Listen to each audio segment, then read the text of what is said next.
Java Tutorials. In this video tutorial, we'll talk how we can use third-party assertions library in JUnit 5, right? So even though the assertion facilities provided by the JUnit Jupyter are sufficient for many testing scenarios, there are times when more power and additional functionalities are desired or required. In such cases, the JUnit team recommends the use of third-party assertion library such as AssertJ, Hemcrest, Truth, etc.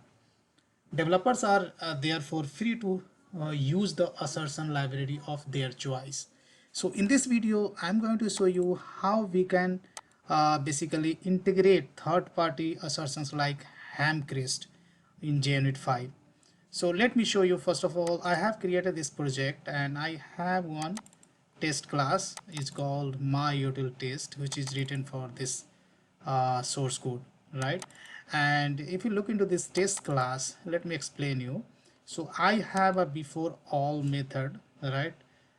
Which is nothing but that is preparing the test data which is required to run all the test cases, and this class must be static in JUnit 5, right? And if you do not give that static, then this will give you a runtime error, right? So here just I am doing the instantiation of this class so that this instantiation can be used by all the test cases. Here I have only one test cases I have written, and here after all basically method that must be static as well, and this method is going to run only once after all the test cases executed. Then this method is going to execute only once. Now at before each and at after each is going to run. This method is going to run before executing every test cases, and this method is going to run after execution of every test cases, right? So these are the just a life cycle method, and this is just one test cases I have written. So here you can see assert equal I am using from Jupyter API. So if you look into this class, assertion class, which belongs to the arc.junit.jupyter.api, so this class has a lot of static method as a assertion method, and using those basically assertions method you can write JUnit test cases, but sometimes you require to add or you require to integrate some third-party assertions. Then that is also possible in JUnit 5 that we are going to look into this video. So if I look into the pom.xml, here I have added JUnit Jupyter API as well as JUnit Jupyter engine, but here I am going to add one more dependency. Okay, so that I have to Google. So here you have to write Hemcrest Maven dependency that we are going to use in this video tutorial, and click over here. Then this is the latest dependency for Hemcrest. Just copy this and you have to paste it over here, right? So I have pasted over here and format it, and just you need to save, right? If you want this version number, you can configure in the properties, like you can give the tag, like I'm going to copy this tag, and here JUnit I would say Hemcrest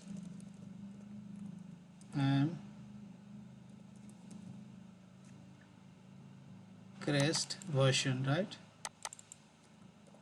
And here in properties file we have declared this one, sorry, Hemcrest 1.3. okay, and now this tag I'm gonna use over here instead of this directly. So this should be more configurable, right?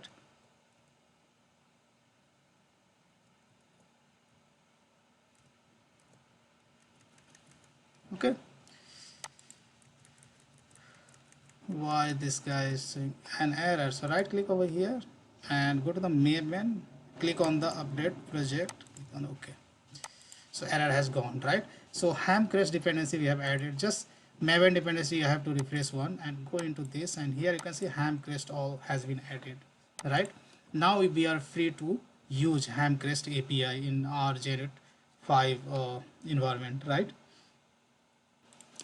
Now I go to my JUnit class, and here I'm not going to use assert equals from JUnit Jupyter. Instead, I would like to use there is one annotation which doesn't exist in Jupyter API, that doesn't exist in assertions class, that comes from the Hamcrest, that I would like to use. So for that we need to do a static import, right? And I would like to use this assert that assertion which comes from Hamcrest, right?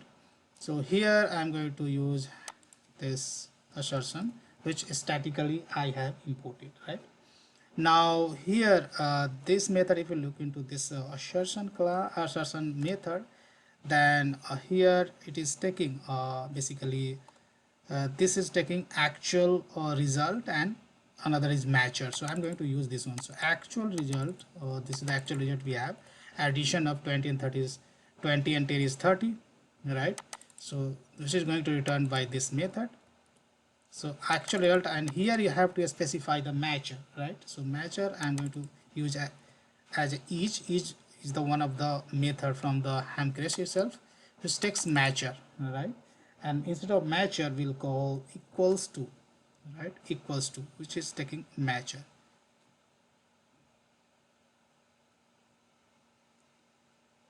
Here is equals to,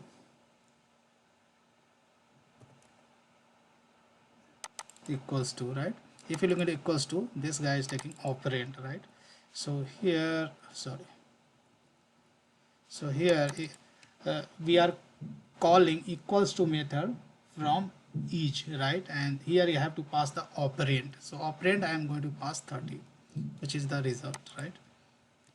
So if you look at each method, this guy is asking to pass the matchers, right? And we are passing this matcher, and there we have to pass the operand, right? So here I am going to remove this one smoothly, and let me run this JUnit test class and see the result. So now if I look into the JUnit report, then here you can see this method has been passed, right? So here instead of basically JUnit Jupyter or assertions, we are using one of the assertion which is given by the third party is called Hamcrest, right? And test cases has been executed successfully. So JUnit 5 is very flexible. If you want to integrate third party assertion in JUnit 5 environment easily, you can do that in this way.